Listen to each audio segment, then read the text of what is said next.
Hace un minuto, la cima del Etna, que se creía estable, empezó a colapsar. En solo 42 días, 6 erupciones drenaron 15 millones de metros cúbicos de magma, eliminando el soporte del volcán y causando una falla estructural nunca antes vista. Aeropuertos cerrados, pueblos bajo ceniza. Datos revelan que la cima del Etna es inestable. ¿Cómo se desvaneció una década de calma y qué significa este colapso para los habitantes de estas laderas? Entre 12 y 15 millones de metros cúbicos de magma, que equivalen a 4.000 piscinas olímpicas, fueron expulsados del monte Etna en 6 semanas. Los datos son claros, igual que el ritmo. Cada erupción del 2024 fue más rápida, más corta y expulsó menos material que la previa. El primer paroxismo en junio liberó más de 3 millones de metros cúbicos en horas, con fuentes de lava elevándose 10 kilómetros en la atmósfera. Para el evento final, la ventana de erupción se redujo a menos de la mitad, con una producción menor. Las redes registraron un descenso en duración y volumen de la erupción. A inicios de julio, hubo fuentes que duraron más de una hora. En agosto, los paroxismos eran breves. Algunos duraron solo 20 minutos. La cámara magmática superficial de la cumbre, de 10 a 15 millones de metros cúbicos, se vació casi en tiempo real. Cada evento vaciaba más el reservorio, drenando el soporte que mantuvo la cima estable por años. No fue solo magma. Los registros sísmicos y térmicos evidenciaron una brusca caída de energía por evento. Las fuentes iniciales se alzaban sobre la cima, pero cada descarga reducía altura y vigor. Las columnas de ceniza en julio alcanzaron 9.5 kilómetros, parando vuelos y cerrando el aeropuerto de Catania. La última erupción apenas superó el borde del cráter. La mayoría se entera de estas noticias tarde, a través de los medios. Con nosotros las obtendrás antes. Suscríbete ahora. Los intervalos entre erupciones también se acortaron. Mientras ciclos previos daban semanas o meses para recuperarse, esta secuencia comprimió 6 grandes paroxismos en 42 días. El sistema operó a un ritmo que no permitía recarga ni recuperación. La pérdida no fue sutil.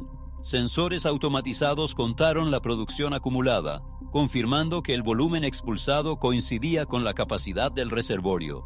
No fue fuga lenta, fue rápido y medible agotamiento, seguido en tiempo real.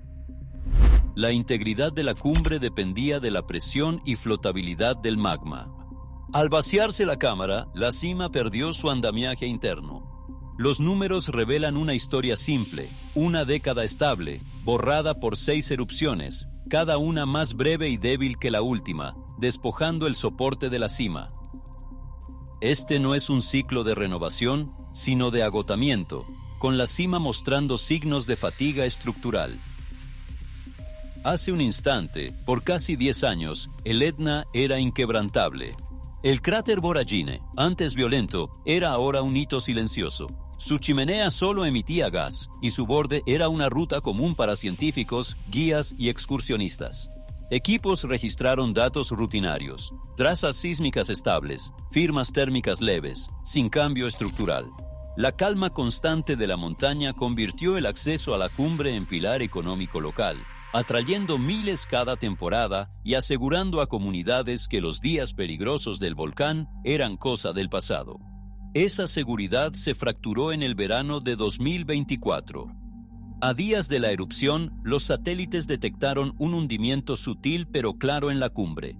Las estaciones GNSS del INGB registraron descensos de hasta 2 centímetros tras cada paroxismo, pequeños humanamente, pero significativos para una estructura que se había mantenido una década. Los interferogramas INSAR de Sentinel-1 revelaron una cuenca poco profunda bajo el cráter Voragine, con desplazamientos de casi 10 centímetros en las zonas más activas. Estas mediciones mostraban un panorama claro. La cumbre no solo perdía material al cielo, se hundía, deformándose la superficie al desaparecer el soporte inferior.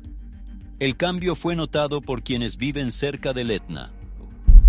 El 12 de julio, Una columna de ceniza forzó el cierre del aeropuerto de Catania por 14 horas, cancelando vuelos y dejando varados a viajeros en Europa. Los boletines de aviación, con alturas de columna y datos de viento, detuvieron salidas y llegadas. La interrupción afectó el este de Sicilia. Operadores turísticos cancelaron excursiones, hoteles reubicaron huéspedes y negocios locales esperaron sin visitantes. Para muchos, el cierre no fue solo un fastidio, fue un duro recordatorio de que el Etna, incluso en calma, trastocaba la vida en horas.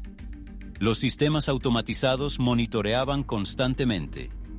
Cámaras térmicas y sensores sísmicos registraban la señal de calor y los pulsos de temblor que precedían cada erupción. Datos fluían a la sala del INGB, donde analistas comparaban mapas de satélite con mediciones terrestres. La evidencia era clara, cada explosión llenaba el aire de ceniza. Erosionó el núcleo de la montaña, vaciando el embalse poco profundo y debilitando la cima. Lo que empezó geológico se volvió social y económico. El hundimiento no era ya preocupación teórica para los vulcanólogos. Era una realidad diaria, guías desviando rutas, agricultores limpiando ceniza de sus campos y oficiales de aeropuerto vigilando el viento con urgencia. La estabilidad del pico del Etna era preocupación pública. Su colapso, medido en centímetros, afectaba vuelos y calles. Salvatore, en la entrada de la cabaña de su familia, mira las cancelaciones semanales en su teléfono. Lleva 12 años guiando grupos al Etna, adaptando su temporada al ritmo del volcán, nunca seguro, siempre esperando un tramo de calma. A finales de junio, su calendario de reservas estaba lleno. 37 excursiones a la cumbre entre julio y mediados de agosto, vitales para su ingreso anual. En menos de una semana, el calendario se vació. La ceniza del volcán que cerró el aeropuerto desató llamadas y correos. Primero, grupos internacionales que planearon sus viajes con meses de antelación. Las agencias locales suspendieron las excursiones a la cumbre tras alertas de protección civil por nuevos peligros. Cada cancelación, depósito perdido, reembolso, un día sin trabajo. Salvatore vio la temporada desmoronarse en tiempo real, cada paroxismo en la cumbre traduciéndose al instante en días vacíos abajo. Para guías como él, el impacto es inmediato y personal. La mayoría solo tiene una ventana estrecha, de primavera tardía a principios de otoño, para acceder con seguridad a las laderas superiores. Un buen verano define el año, la diferencia entre cubrir gastos o endeudarse.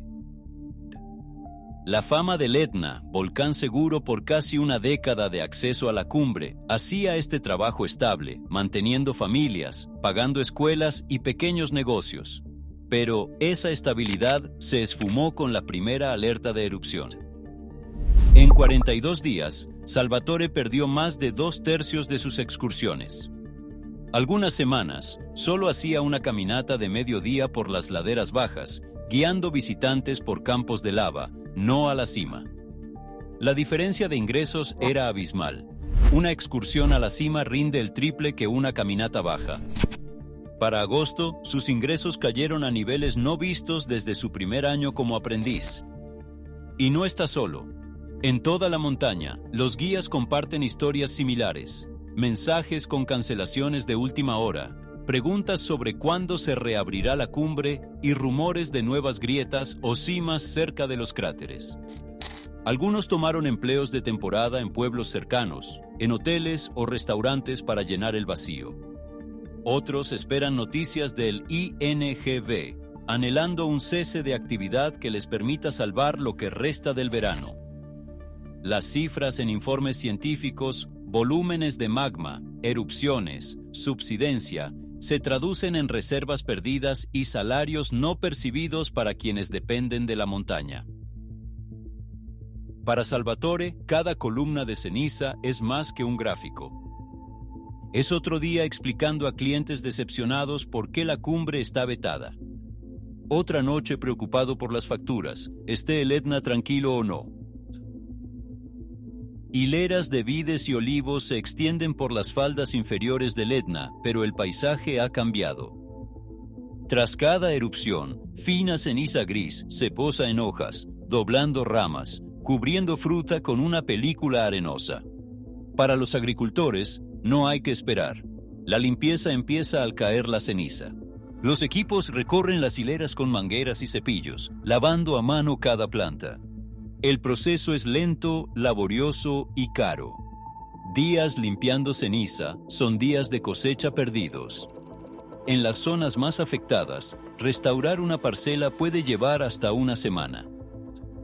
El costo no solo es mano de obra, sino el retraso en la cosecha y cultivos dañados. Viñedos y huertos son muy vulnerables. Una capa de ceniza bloquea la luz, detiene la fotosíntesis y causa hongos. Erupciones previas causaron pérdidas del 20 al 40% si la ceniza superaba milímetros. Cooperativas y sindicatos agrarios locales han solicitado apoyo de emergencia, recordando previos millones de euros asignados por autoridades para limpieza y compensación. Esta vez, las cifras llegan aún, pero el patrón es el mismo. Las caídas constantes significan gastos repetidos sin seguro. El impacto trasciende los campos. La ceniza obstruye el riego, llena zanjas y cubre caminos, haciendo el transporte peligroso. Los equipos municipales y agricultores despejan rutas principales, pero vías secundarias siguen intransitables por días. El coste de retirar escombros volcánicos recae en presupuestos locales, ya mermados por años de tensión económica. Pueblos como Zaferana Etnea y Milo, que dependen de la agricultura y el turismo, afrontan una doble carga, campos y calles por limpiar, mientras los visitantes escasean. Negocios a la sombra del volcán encaran sus propios cálculos. Cada cierre de aeropuerto causa una cascada de cancelaciones, afectando a guías, hoteles, restaurantes y tiendas que dependen del flujo de visitantes. La pérdida es inmediata: mesas, habitaciones y estantes vacíos. Los pequeños negocios describen una temporada volátil. Reservas desaparecen de golpe sin prever cuándo volverá la normalidad. Las asociaciones han presionado a las autoridades por ayuda, pidiendo rápidas declaraciones de desastre y asistencia financiera. Argumentan que las interrupciones erosionan la economía local, convirtiendo una temporada predecible en costosas interrupciones. El dilema es obvio. Cerrar vías o limitar el acceso protege vidas, pero agrava la carga sobre los sustentos. Agricultores y dueños de negocios sopesan el riesgo de operar frente a las pérdidas seguras si cierran. El debate sobre compensación y limpieza no es solo dinero, es el futuro de comunidades en las laderas de una montaña inquieta. Bajo la cumbre, entre 1 y 3 kilómetros de profundidad, el verdadero motor de la transformación del Etna. Un reservorio de magma poco profundo, esferoide alargado, inclinado al noroeste, conteniendo entre 3 y 10 millones de metros cúbicos de roca fundida. Esta cámara no es un único charco de líquido, sino un denso puré cristalino con una compleja red de burbujas de gas. Con el tiempo, estas burbujas ascienden, formando una capa de espuma cerca de la cima del reservorio, a veces de cientos de metros de espesor. Estudios y análisis de laboratorio revelan que esta espuma contiene más del 10% de gas por volumen, lo cual es un umbral crítico de inestabilidad. Al ascender el magma y aumentar la presión, la espuma se torna más volátil. Cuando el gas supera ese umbral, la espuma puede colapsar casi al instante. Este proceso, como compuerta, libera magma rico en gas a la superficie. El resultado es una erupción, fuentes de lava, columnas de ceniza y la repentina expulsión de millones de metros cúbicos de material. Cada colapso de la espuma drena parte del reservorio, reduciendo la presión interna que sostiene la estructura. La fuerza del pico depende del soporte. Con cada evento, la flotabilidad de la cámara disminuye y la cumbre pierde andamiaje interno. Los colapsos repetidos de espuma impiden que el reservorio se recargue o reconstruya su capa de gas. En vez de recuperarse, la cumbre cede más al hundimiento por gravedad. La cadena de colapsos no es solo una serie de explosiones, es un mecanismo que socava la cima desde dentro, medible en la química del material y en la geometría de la cumbre que se hunde. El análisis térmico cuadro a cuadro transformó el rastreo de erupciones del Etna. Cada fuente de lava se mide en tiempo real, alturas y velocidades calculadas de imágenes infrarrojas de alta velocidad. Los datos se cruzan con temblores sísmicos e infrasonidos para una cronología precisa de cada evento. En 2024, estas mediciones confirmaron que cada erupción provenía del reservorio poco profundo bajo la cumbre. Los volúmenes expulsados coinciden con la caída de presión y masa de las estaciones geodésicas. Datos INSAR y GNSS registraron hundimiento del suelo de la cumbre hasta 10 centímetros en zonas más activas. Sensores terrestres captaron fracturas y sumideros en la vorágine y cráteres adyacentes. El 2 de junio de 2025, el colapso parcial del cráter sureste brindó un nuevo caso. El monitoreo automático detectó la deformación, luego rastreó el flujo piroclástico por el flanco norte. Las anomalías térmicas persistieron días tras la erupción, indicando movimiento de material caliente bajo la superficie. Estas señales, sumadas a sismos y emisiones de gas, indican recarga en profundidad. Analistas del INGV advierten que la cumbre, ya débil, podría reaccionar impredeciblemente a cambios de presión, con fallos repentinos. Los datos confirmaron el mecanismo. Erupciones rápidas drenaron el reservorio de la cumbre, reduciendo el soporte y desatando un colapso medible. Pero persiste la incertidumbre. Anomalías térmicas y deformaciones sugieren recarga de magma, mas no el momento ni escala del próximo evento. Por ahora, la cumbre está bajo vigilancia continua. Su destino lo forman fuerzas bajo la superficie. Hoy, la cumbre del Etna está en flujo. Su colapso es real, no teórico. Con sensores que detectan deformación y magma ascendiendo, la inestabilidad es la nueva normalidad. Para las comunidades en sus laderas, la incertidumbre marca su día a día. Esto no es solo geología, es la prueba de cómo la ciencia y sociedad se adaptan cuando el suelo se rehúsa a quedarse quieto. Deja tu opinión.